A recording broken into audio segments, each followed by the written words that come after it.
Conjuntos, sus determinaciones constituyen el perfil lipídico. Vamos a hablar también de cómo se determina todo el perfil lipídico completo. ¿No? Los objetivos de este tema es que al finalizar esta unidad ustedes pueden explicar el metabolismo del lipídico en nuestro organismo, es decir, desde la digestión hasta la eliminación de los lípidos, describir alteraciones patológicas en las concentraciones de los valores de los lípidos, analizar la relación que hay entre los distintos componentes de los lipídicos en el organismo y obviamente fundamentar los métodos de determinación tanto de colesterol, triglicéridos y las fracciones del colesterol. Bueno, el contenido, vamos a ver primero generalidades, ahí vamos a hablar de los tipos de lípidos, qué son los lípidos, del metabolismo, vamos a escribir los distintos componentes que hay en el organismo, vamos a hablar de las lipoproteínas, de las enzimas que intervienen en el metabolismo lipídico y patologías que se relacionan con alteraciones en sus concentraciones y obviamente los métodos de determinación. Bueno, empezamos primer capítulo, el metabolismo de los lípidos. Bueno, ¿qué es un lípido? Vamos a decorar aquí algo que ustedes ya deben saber, ya deben conocer. Junto con las proteínas y los carbohidratos, los lípidos son bionutrientes, ¿no? Se consideran macronutrientes porque están en gran cantidad en el organismo. Son moléculas orgánicas formadas por principalmente carbono, hidrógeno y oxígeno, aunque algunos de los lípidos pueden también contener otros tipos de elementos, como nitrógeno, azufre, fósforo. Eh, Tienen estructuras muy heterogéneas los lípidos. Eso quiere decir, por ejemplo, que el colesterol no se asemeja en nada a la estructura de un triglicérido, por más de que ambos son lípidos. Entonces, eso quiero que tengan en claro, estructuras heterogéneas. Pero a pesar de esa heterogeneidad, comparten algunas características. Dos fundamentales de esas características son referidas a su solubilidad. Primero, que son insolubles en agua, ¿verdad? Siempre decimos el aceite con el agua no se mezcla. Los lípidos no se solubilizan en agua o se solubilizan de forma muy escasa. Y otro que sí son solubles en solventes orgánicos como el éter, el cloroformo y el benceno. Repasando un poquito las funciones de los lípidos, son la principal reserva de energía que tiene el organismo, ¿no? Aportan por cada gramo de lípido, sea cual sea el lípido, 9,4 kilocalorías o calorías, el doble de lo que aportan carbohidratos y proteínas.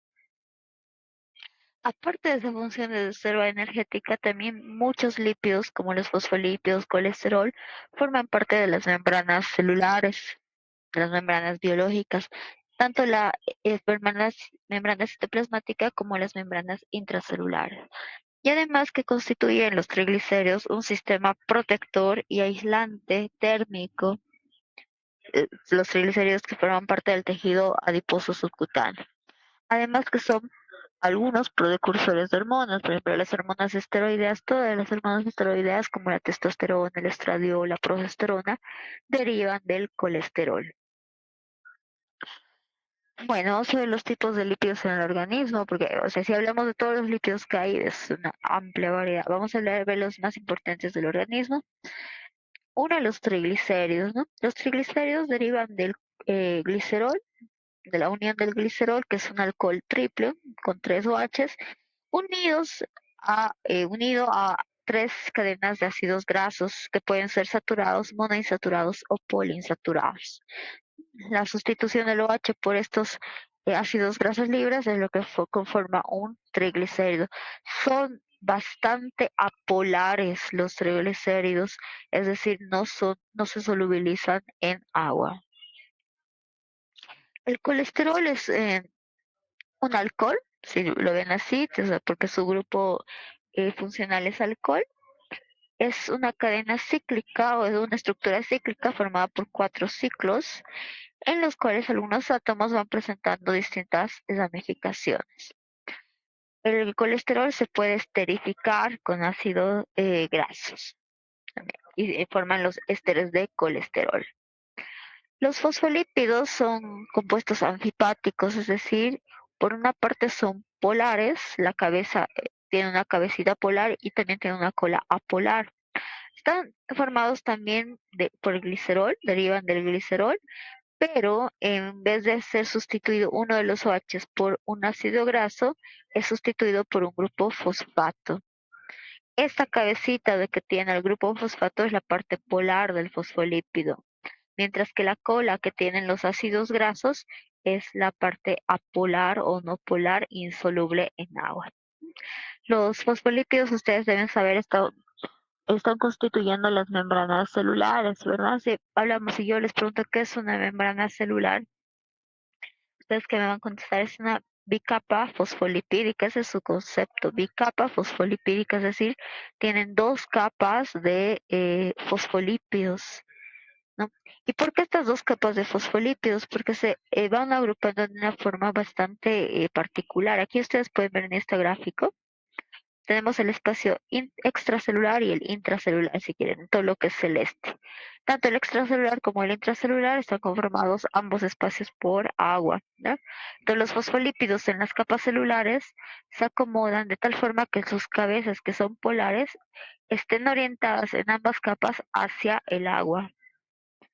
Y las colas están orientadas hacia la parte del medio, las colas que son hidrofóbicas. ¿Están viendo mis diapositivas, muchachos?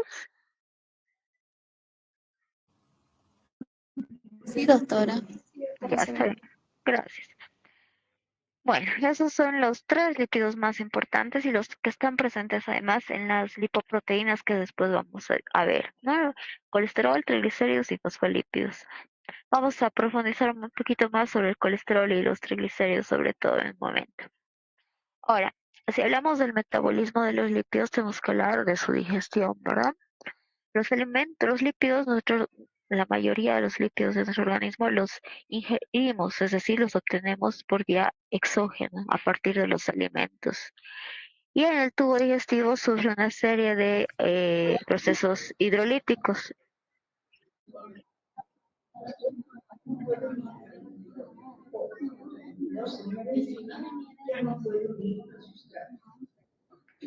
A ver si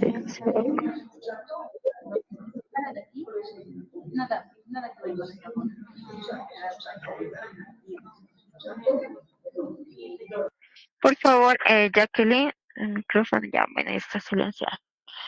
Bueno, entonces, como les decía, en el tubo digestivo sufre una serie de procesos hidrolíticos desde la boca, ¿no? Claro que en la boca hay una lipasa, pero su actividad es muy pobre. Entonces apenas puede hidrolizar una poca cantidad de lípidos.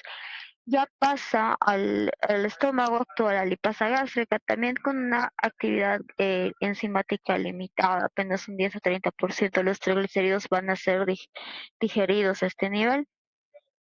Eh, Estamos hablando sobre todo de triglicéridos porque la ingesta de los otros lípidos es muy escasa. Lo que más ingerimos es triglicéridos. Ahora ya llegando al intestino, en el intestino el páncreas eh, desama su líquido pancreático que está constituido por varias enzimas como la lipasa pancreática que tiene una fuerte acción sobre los lípidos, sobre los triglicéridos, también las estereasas que actúan sobre los esteroides de colesterol, las fosfolipasas sobre los fosfolípidos. Es en el intestino donde se da la mayor parte de la absorción, o perdón, de la digestión y también la absorción, ¿no? Para ser absorbidos los lípidos necesitan emulsificarse en la bilis. La bilis que es secretada por el hígado tiene características lipídicas y eso permite que los lípidos de los alimentos se engloben en unas gotitas de grasa que van a ser absorbidas. ¿Quiénes absorben estas gotitas de grasa y por lo tanto los lípidos? Y las células del intestino, los enterocitos. Y los enterocitos van a poder absorber solamente moléculas pequeñas, por lo tanto los triglicéridos tienen que degradarse. Se degradan en ácidos grasos y monacilgliceroles, ¿no? Pero una vez dentro el enterocito vuelven a ensamblarse los triglicéridos, es decir, se vuelven a sintetizar triglicéridos que se empaquetan en unas lipoproteínas llamadas kilomicrones. Los lipoproteínas, como los kilomicrones, son partículas grandes que contienen varias moléculas. Y el nombre lipoproteína se refiere a que están constituidos tanto por lípidos como por proteínas, ¿no?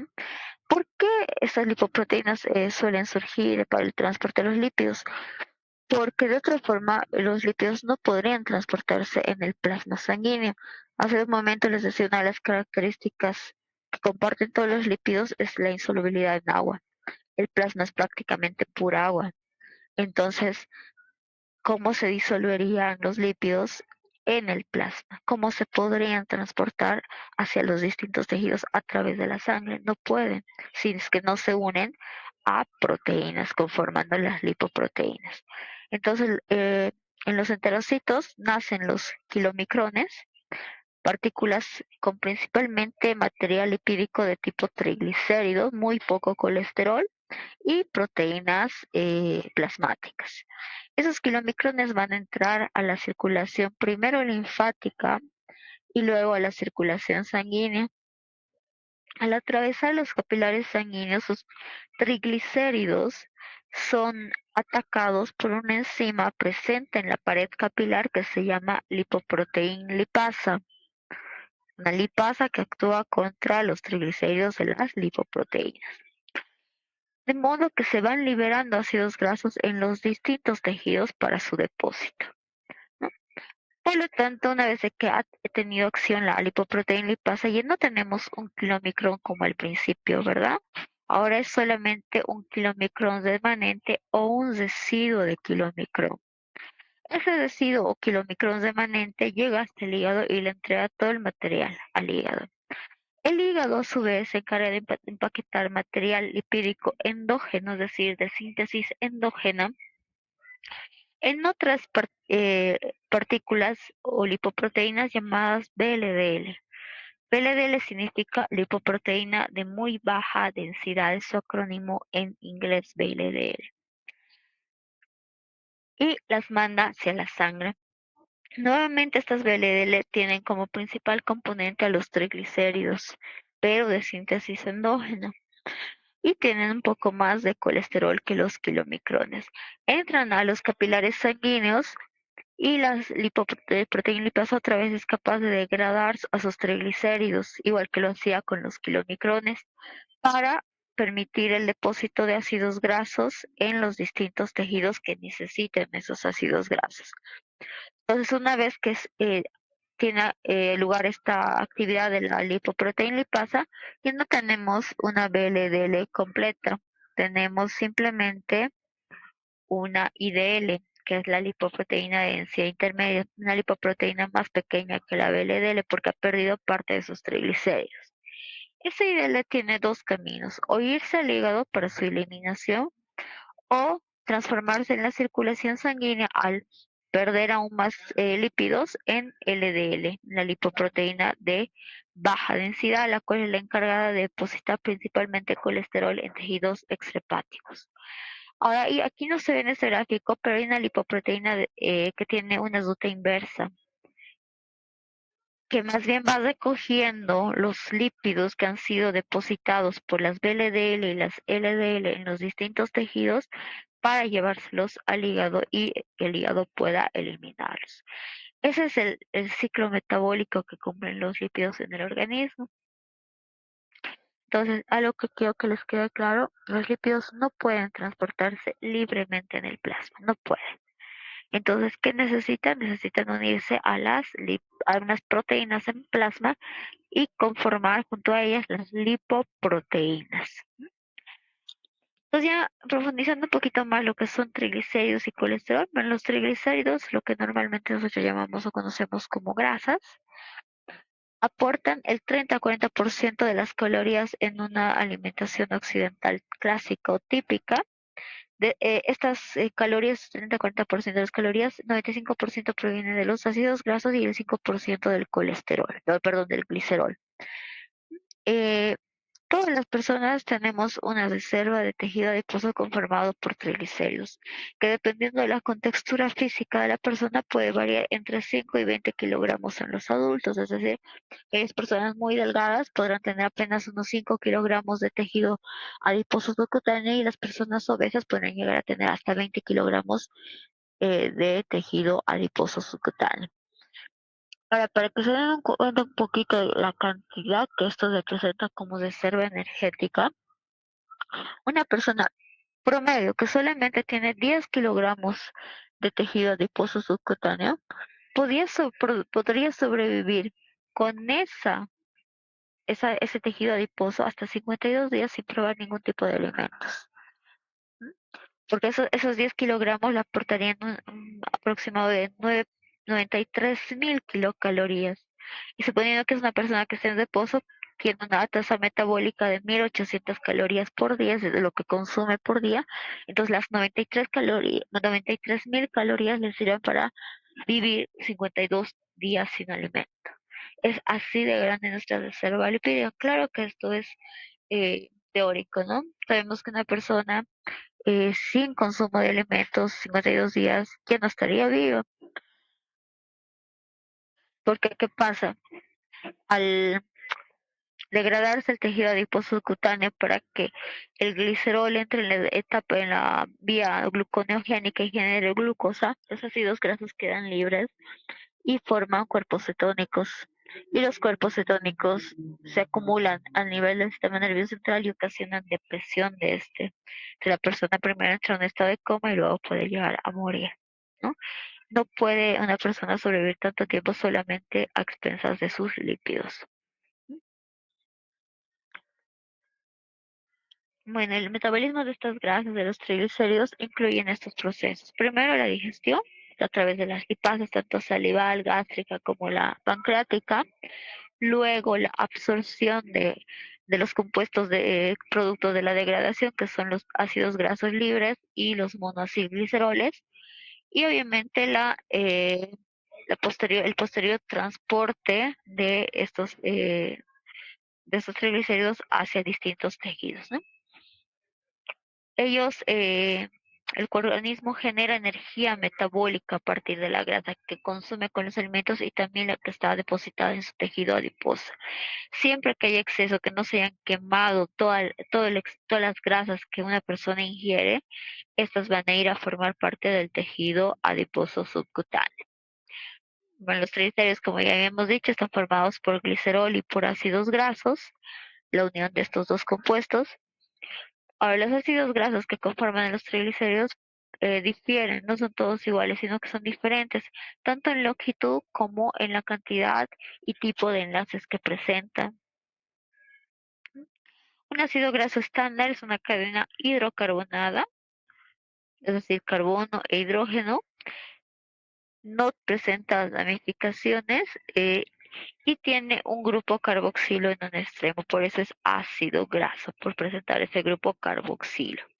La mayoría de los ácidos grasos en la naturaleza poseen un número par de carbonos, 14, 16, 18, y las longitudes de ácidos grasos más comunes, más habituales, son las de 16 y 18 átomos de carbono. Ahora, los ácidos grasos que pueden constituir los triglicéridos, pero eso sí pueden ser saturados, insaturados o poliinsaturados. Los saturados son aquellos que solamente tienen enlaces simples entre carbonos, es decir, todos sus carbonos están unidos solamente por enlaces simples, no hay ni un solo enlace doble. Del tejido humano, el tejido adiposo humano subcutáneo, los más comunes, los más abundantes son los ácidos, si hablamos de ácidos grasos saturados, ¿no? El ácido palmítico y el ácido esteárico. ¿Sí? El palmítico es un ácido de 16 carbonos y el ácido esteárico es un ácido graso de 18 carbonos, sin presentar enlaces dobles. Los ácidos grasos monoinsaturados son aquellos ácidos grasos que presentan un solo doble enlace en toda su cadena. Y los poliinsaturados presentan más de un enlace doble en su cadena.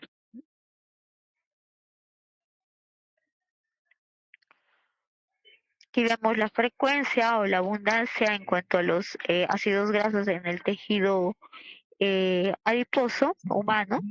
Vemos que el más abundante, el más con la concentración más alta es el ácido oleico. Este es un ácido graso monoinsaturado. Es un ácido graso de 18 carbonos con un solo enlace en la posición omega 9. Le sigue el ácido palmítico, que es saturado, es un ácido graso saturado, y luego está el ácido linoleico, es un ácido graso también de 18 carbonos con dos dobles enlaces. En el más cercano al último está en posición omega 6.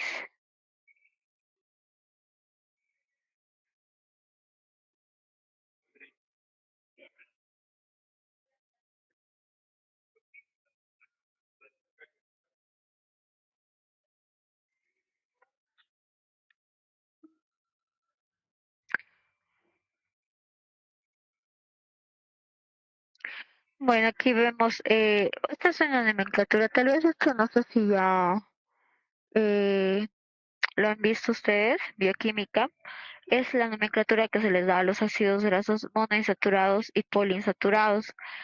Es se los puede denominar con números, indicando el número de átomos de carbono que contiene, el número de enlaces dobles y también la posición a partir del doble enlace. Por ejemplo, el ácido palmitoleico, se les voy a dar un ejemplo. Su fórmula es 16,19. Quiere decir que tiene 16 átomos de carbono, presenta un solo doble enlace que está en la posición 9 a partir del carbono omega. El carbono omega es siempre el último carbono de la cadena, sin importar cuántos carbonos tenga la cadena. En este caso sería el último carbono, sería el carbono 16. A partir del 16, si contamos hacia atrás, en posición 9 está el doble enlace. Por ejemplo, el ácido linoleico es un ácido graso de 18 átomos de carbono con dos enlaces dobles, y el primero está en posición 9 a partir del último carbono de la cadena, y el otro está en posición 12 a partir del último carbono de la cadena, ¿no? Siempre para hablar, si hablamos de omegas, hablamos de, por ejemplo, omega 9, omega 6, la posición en la que están el primer enlace doble a partir del último átomo de carbono. Ahora, los ácidos grasos, aparte de clasificarse en saturados, insaturados o poliinsaturados, eh, también se pueden clasificar en cis y trans. Un ácido graso es cis cuando su doble enlace deja a los dos lados de la cadena hidrocarbonada en la misma posición. Como pueden ver acá, se presenta el doble enlace entre carbono y carbono, y luego el resto de la cadena están ambos hacia arriba. En cambio es trans cuando el doble enlace deja a la cadena en posiciones opuestas. Por aquí está arriba la cadena y por aquí va a estar hacia abajo. Los ácidos cis son los que se encuentran en la naturaleza, mientras que los trans se forman por oxidación de los ácidos grasos cis cuando se sobrecalientan los triglicéridos o las grasas. Por eso es que no hay que usar aceites sobrecalentados más de una vez, ¿verdad? Nosotros muchas veces comemos comida rápida y no sabemos cuántas veces ya han utilizado esos aceites, y podríamos estar consumiendo ácidos grasos trans. ¿Cuál es el problema con los ácidos grasos trans? Que son altamente aterogénicos, es decir, promueven la formación de placas de ateroma en los capilares sanguíneos, en los vasos sanguíneos, y eso puede ocasionar a lo largo un problema de aterosclerosis o incluso un infarto de miocardio. Bueno, acá una vez que se consumen los triglicéridos provenientes de la dieta, sean de cualquier tipo, ya sean cis, trans, monoinsaturados, poliinsaturados o saturados, se produce la digestión, ¿verdad? En los intestinos. El producto de final de esta digestión son los dos acilmonogliceroles, es decir, eh, son lo que ha quedado de un glicerol, solamente el glicerol unido a un solo ácido graso. ha perdido dos ácidos grasos y esos ácidos grasos se liberan como ácidos grasos libres. ¿Eh? Y todos estos productos se absorben y en el enterocito, en el retículo endoplasmico del enterocito, eh, ocurre la reacción de ensamblaje nuevamente de los triglicéridos. Esta es una reacción que se da gracias a la circoenzima A. Los ácidos grasos, gracias a la circoenzima A, son activados y pueden nuevamente reconformar los triglicéridos. Y estos triglicéridos pasan a la sangre empaquetados en las lipoproteínas. Entonces, lo que sucede, ¿eh? En la luz intestinal suele ocurrir la hidrólisis, deja ácidos grasos libres y monoacilgliceroles. Estos se ingresan al enterocito, que es la célula epitelial de la mucosa intestinal, y gracias a la circoenzima A pueden otra vez ensamblar los triglicéridos. Los triglicéridos se empaquetan en los kilomicrones, pasan primero a la linfa, luego a la sangre, y bueno, y lo que ya hemos visto, ¿verdad? Que a medida que van circulando por los capilares sanguíneos, estos son hidrolizados eh, para dejar ácidos grasos en los tejidos respectivos. Ahora, verán, ¿para qué se hidrolizan los triglicéridos en la luz intestinal si otra vez se van a ensamblar dentro de los enterocitos? Porque de otra forma no podrían ser absorbidos. Uno, porque los triglicéridos son demasiado insolubles como para ser absorbidos por los enterocitos. Y además el tamaño de la molécula tampoco permite que difundan fácilmente al interior de los enterocitos. Por lo tanto, necesitan ser hidrolizados para formar moléculas más pequeñas. Entonces, ¿qué hacen los kilomicrones? Transportan triglicéridos desde el intestino hasta otros tejidos, ¿verdad? En los enterocitos se ensamblan los kilomicrones, es decir, se unen los triglicéridos a apolipoproteínas del plasma. La más importante es la B48 y fueron unas partículas grandes, son bastante grandes, aproximadamente una micra de diámetro. Contienen muy poco colesterol, sobre todo su gran contenido, su principal contenido son triglicéridos. La principal apolipoproteína con la que se unen estos triglicéridos es la ApoB48. Ahora esos kilomicrones entran a la linfa y luego son transportados hacia la sangre. ¿Para qué se utilizan los triglicéridos de los kilomicrones? Pues para depositar ácidos grasos que van a cumplir funciones en diversos tejidos, tejido adiposo, en el corazón, en el músculo, en las glándulas mamarias, en mujeres que están en periodo de lactancia y en menor cantidad en otros tejidos como el vaso, los pulmones, los riñones, las glándulas. Ahora, este depósito de ácidos grasos está eh, regulado por la síntesis de la lipoproteína lipasa por los distintos tejidos. Es decir, aquel tejido que necesite más ácidos grasos en determinado momento sintetizará más lipoproteína lipasa. Un ejemplo claro es lo que sucede con las mujeres, ¿no? Eh, Puede ser que una mujer antes de dar a luz, antes de entrar al periodo de lactancia, su principal tejido que sintetiza lipoproteína lipasa es su tejido subcutáneo, por lo tanto, eh, donde se van a depositar los ácidos grasos, sobre todo en este tejido subcutáneo, es la grasa que tenemos. Eh, pero una vez que entra en el periodo de lactancia, el tejido subcutáneo disminuye la producción de lipoproteína lipasa y aumenta esta producción por parte de las glándulas mamarias para que todas las grasas se desvíen hacia el tejido mamario para la producción de leche. Por eso que las mujeres en etapa de lactancia suelen incluso adelgazar bastante por, eh, por lo que ocurre a nivel de su tejido adiposo.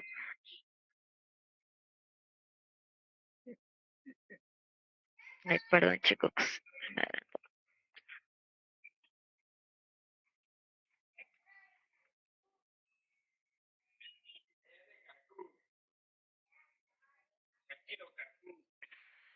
Es lo que hemos hablado.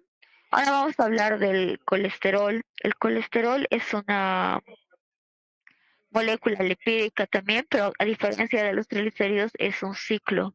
¿no? Está compuesto por cuatro estructuras cíclicas. Es muy importante como constituyente de las membranas celulares y también participa como precursor de hormonas esteroideas.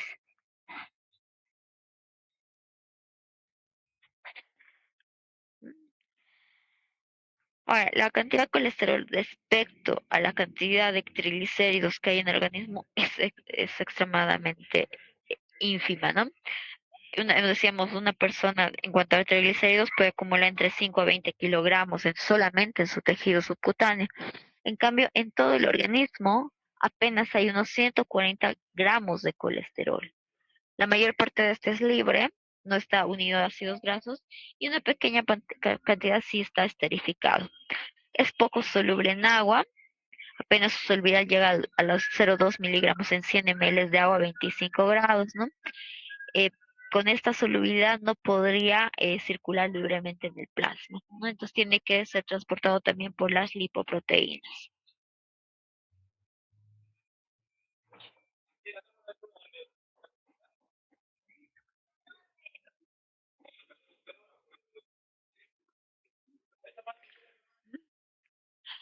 Bueno, algo que también seguro ya saben, el colesterol solamente proviene de fuentes animales, es decir, solamente los alimentos de origen animal como la leche, los huevos, la carne contienen colesterol. Los vegetales, los hongos contienen otro tipo de elementos lipídicos parecidos sí al colesterol, pero que no son colesterol, se llaman fitoesteroles, que más bien ayudan a regular los niveles de colesterol. Son importantes para la adecuada absorción de colesterol. El colesterol también puede derivar de la síntesis endógena, aparte de los alimentos, y una parte proviene de los alimentos, aproximadamente 0,5 a 1 gramo de colesterol por día, y la síntesis endógena representa 0,6 a 1 gramo por día. Es decir, la síntesis endógena como el aporte exógeno es muy similar en cuanto a colesterol. Sumados dan aproximadamente 1 a 2 gramos por día de colesterol que estamos teniendo cada día. ¿Quiénes necesitan principalmente colesterol? Las glándulas endocrinas que sintetizan hormonas esteroideas. También es muy importante en cuestiones de fertilidad femenina para la mantención del cuerpo lúteo, por ejemplo. Eh, bueno, y para el colesterol, para que sea absorbido de forma adecuada por los alimentos, necesita los fitoesteroles. Aquí está cómo se absorbe el colesterol a partir de los alimentos. En la blusa intestinal, el único proceso de hidrólisis que va a tener, tal vez si está esterificado en los alimentos, es la desesterificación por parte de las estereasas pancreáticas. Luego necesita un transportador, que es el NPC1L1, para ingresar al interior del enterocito. En el interior del enterocito se une a ácidos grasos que provienen, puede ser de los ácidos grasos que han dejado los triglicéridos, para formar ésteres de colesterol, que también se van a empaquetar en los kilomicrones junto con los triglicéridos, pero la cantidad es muy pequeña comparada con los triglicéridos. De lo que les decía, se forman los ésteres de colesterol en los enterocitos y se empaquetan luego en los kilomicrones. Ahora, el colesterol, eh, que es de síntesis endógena, es empaquetado por el hígado en las lipoproteínas VLDL, que luego estas se van a transformar en LDL y estas depositan el colesterol que está en exceso en tejidos extrahepáticos. Son consideradas lipoproteínas malas por eso. Y las HDL nos van a mover ese colesterol que ha sido depositado de los distintos tejidos para llevárselos hacia el hígado. Entonces, con todo esto, chicos, vamos a asumir el transporte de los lípidos en los siguientes procesos, ¿no? Primero, hay un transporte de ácidos grasos desde el tejido adiposo hasta otros tejidos cuando es necesario. También hay un transporte de los lípidos de los alimentos desde el intestino hasta distintos tejidos por parte de los kilomicrones. Hay un transporte de lípidos que son de síntesis endógena, tanto colesterol como triglicéridos, desde el hígado hasta otros tejidos. Y está el transporte inverso del cual se encargan las HDL, que transportan lípidos desde tejidos extrahepáticos, quiere decir que no son, que son diferentes al hígado, hasta el hígado. Y una cosita más. Hay algunos ácidos grasos producto de esa hidrólisis que hay a nivel de los capilares sanguíneos por parte de la lipoproteína lipasa. Y esos ácidos grasos tampoco se pueden disolver en plasma, pero se unen a la albúmina para ser transportados. La unión entre la albúmina y los ácidos grasos libres no conforman una lipoproteína, no se considera una lipoproteína, solamente una unión de tipo no covalente, ¿no? Los demás lípidos, triglicéridos, fosfolípidos y colesterol sí necesitan unirse a unas proteínas especializadas en su transporte que se llaman apolipoproteínas para juntos formar las lipoproteínas. Entonces, ¿qué es una lipoproteína? Es una estructura esférica, como dice acá, compleja, ¿no? Que tiene un núcleo hidrófobo y envuelto por una cubierta hidrófila. Es decir, hay ciertos componentes, los más apolares, como los triglicéridos, como los ésteres de colesterol, están en el núcleo. Pero algunos componentes que pueden tener ligera polaridad, como los fosfolípidos o el colesterol libre y obviamente las proteínas, están en la cubierta. Aquí podemos verlo gráficamente, o una lipoproteína. En el núcleo están triglicéridos, que son solamente las cadenas lineales, ésteres de colesterol, que es un colesterol unido a ácidos grasos, son productos no polares, por eso están en el núcleo, y afuera, lo que va a estar en contacto con el plasma sanguíneo, tenemos fosfolípidos, siempre sus cabecitas polares orientados hacia donde va a haber agua, y el colesterol libre, que es ligeramente polar. Y las proteínas, la apolipoproteína es bastante polar, ¿verdad? Es soluble en agua. Entonces esos son los componentes de las proteínas y podemos ver otro gráfico al centro, los productos no polares, ésteres de colesterol y triglicéridos, y afuera proteínas, fosfolípidos y colesterol libre. Lo mismo acá, sus componentes, estas son las lipoproteínas. Y bueno, las lipoproteínas, las distintas que vamos a ver, ya hemos hablado de ellas, kilomicrones, LDLs, VLDLs, IDLs, HDLs, eh, no son estáticas. Eso quiere decir que mientras están circulando en plasma sanguíneo, constantemente están en recambio, van cediendo y además van también recibiendo de otras lipoproteínas ciertos materiales, tanto lípidos como proteínas. Entonces puede haber transferencia de proteínas y lípidos entre una lipoproteína y otra. También pueden adquirir lípidos de otras células de distintos tejidos y pueden entrar lípidos a otras células. se, se le denominan a las lipoproteínas, excepto al kilomicrón, al cual se le llama kilomicrón justamente por su diámetro, que es aproximadamente una micra de diámetro. Las demás se denominan de acuerdo a su densidad cuando son sometidas a ultracentrifugación. Son las de muy baja densidad, las VLDL, las de LDL de baja densidad, las de alta densidad HDL. Es decir, cuando una suspensión con lípidos se centrifuga a velocidades altas por un tiempo también elevado, quedan las distintas lipoproteínas ubicadas en distintos niveles. Arriba quedarán las VLDL, luego las LDL y después las HDL, las más pesadas en el fondo. Este es un cuadrito comparativo entre las distintas lipoproteínas. Aquí hablamos de su composición, de su tamaño, de su densidad y dónde se origina cada una. Por ejemplo, los kilomicrones, el origen es el intestino. Sabemos que se ensamblan en los enterocitos, son bastante grandes,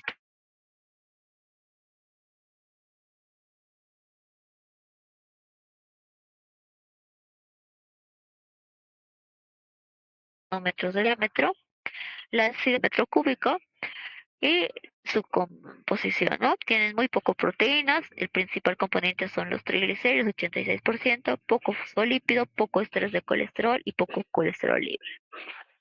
Luego están las VLDL, las lipoproteínas de muy baja densidad, el origen es el hígado, parten a partir del hígado, diámetro entre 30 a 80 nanómetros, bastante pequeñas en comparación a los kilomicrones, Su densidad oscila entre 0,95 a 1,006, va subiendo la densidad. Principal componente siguen siendo los triglicéridos, pero de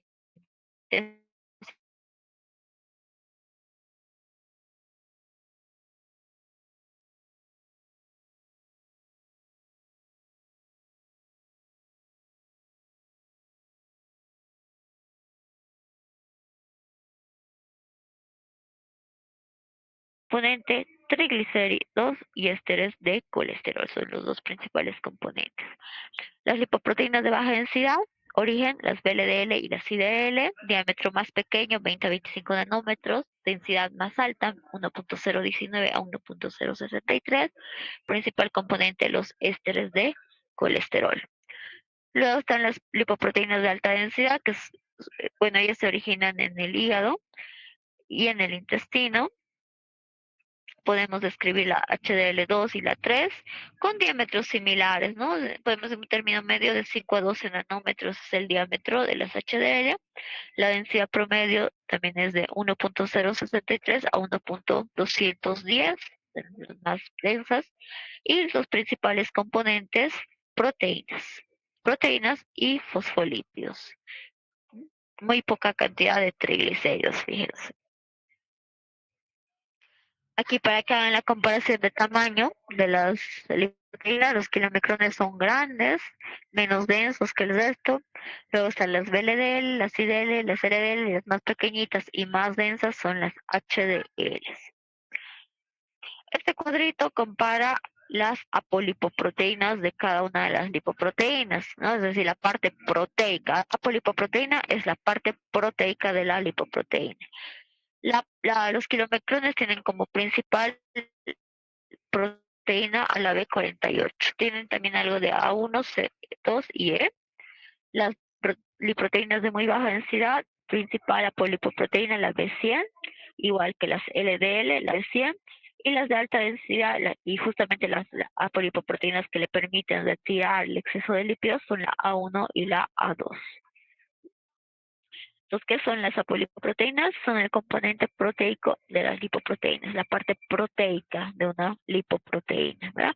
La lipoproteína es unión lípido-proteína. La parte proteica se llama apolipoproteína.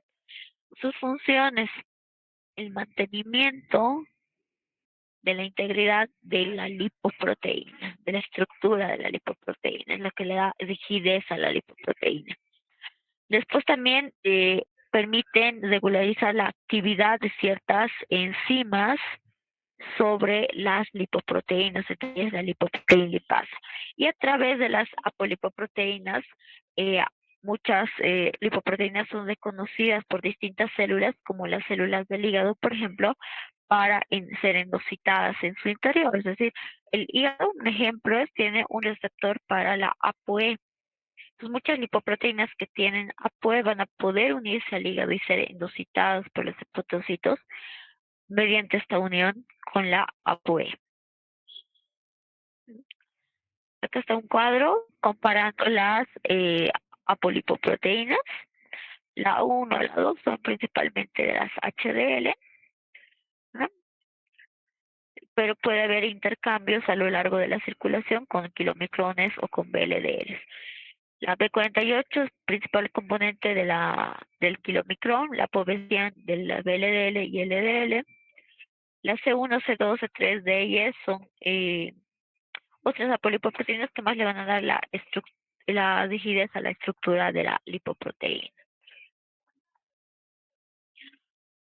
Bueno, entonces el metabolismo de los lípidos puede ser exógeno o endógeno, así lo vamos a clasificar, esas rutas que ya hemos estado viendo. El proceso en el cual se transportan lípidos desde el intestino al hígado lo vamos a llamar metabolismo exógeno. Y desde el hígado hacia los hepáticos o desde tejidos extrahepáticos hacia el hígado es el ciclo endógeno, ¿no? No podemos separar o desconectar uno del otro, están íntimamente unidos ambos, ambos ciclos.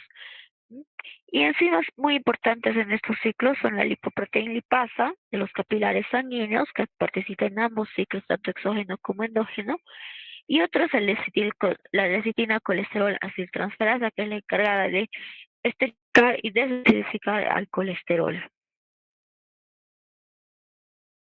Así separamos a los ciclos metabólicos de los lípidos en ciclo exógeno del intestino al hígado a través de los kilomicrones y el ciclo endógeno donde participan VLDLs, IDLs, LDLs y también la HDL. Es lo mismo que les decía hace un momento. De los enterocitos salen los kilomicrones con triglicéridos exógenos y muy poco de colesterol. Ingresa al torrente linfático, luego a los capilares sanguíneos y en los capilares sanguíneos actúa la lipoproteína lipasa, dejando así un kilomicrón remanente con menos contenido de triglicéridos, que vuelve al hígado y le entrega su material. Del hígado se salen empaquetadas unas partículas llamadas VLDL, lipoproteínas de muy baja densidad, con también principalmente contenido de triglicéridos, pero triglicéridos endógenos.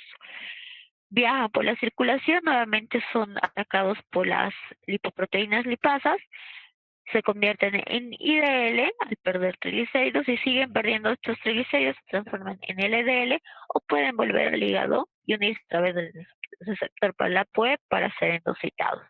Ahora, si se transforman en LDLs, estos LDLs tienen afinidad por ciertas células extrahepáticas donde van a depositar el colesterol. Y tenemos una lipoproteína de limpieza capaz de mover el exceso de colesterol depositado y llevárselo hacia el hígado. Están conectados estos dos ciclos, no se puede desprender uno del otro. Los ciclos exógenos de los lípidos más abundantes en la dieta son triglicéridos, decíamos, ¿no? Cada día una persona consume entre 60 y 100 gramos de triglicéridos. Y hemos dicho contribuyen con una buena cantidad de las proteínas que cada día eh, nos enriquecen. Estos lípidos van a ser degradados en el intestino, luego absorbidos, reensamblados los triglicéridos y liberados en forma de kilomicrones a los conductos linfáticos y luego pasa al torrente circulatorio.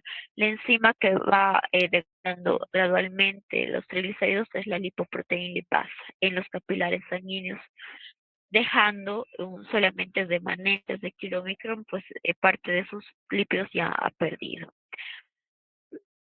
Bueno, los kilomicrones, que son los que intervienen en este ciclo exógeno del metabolismo lipídico, están formados por solamente una apolipoproteína de ApoB48 por partículas, es decir, por lipoproteína, y algunas apolipoproteínas de tipo A.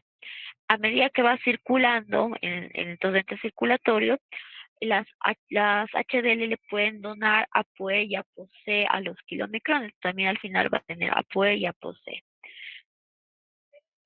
Esta ApoC, por ejemplo, una de sus funciones es activar a la LPL, a la lipoproteína lipasa, ya cual es inhibida a su vez por la ApoC3. ¿No? Tienen distintas funciones las lipoproteínas, las apolipoproteínas. Entonces, durante la hidrólisis de los triglicéridos, algunos fosfolípidos, algunas polipoproteínas y obviamente los ácidos grasos se desprenden desde los kilomicrones y por lo tanto esta molécula va disminuyendo su volumen, su tamaño.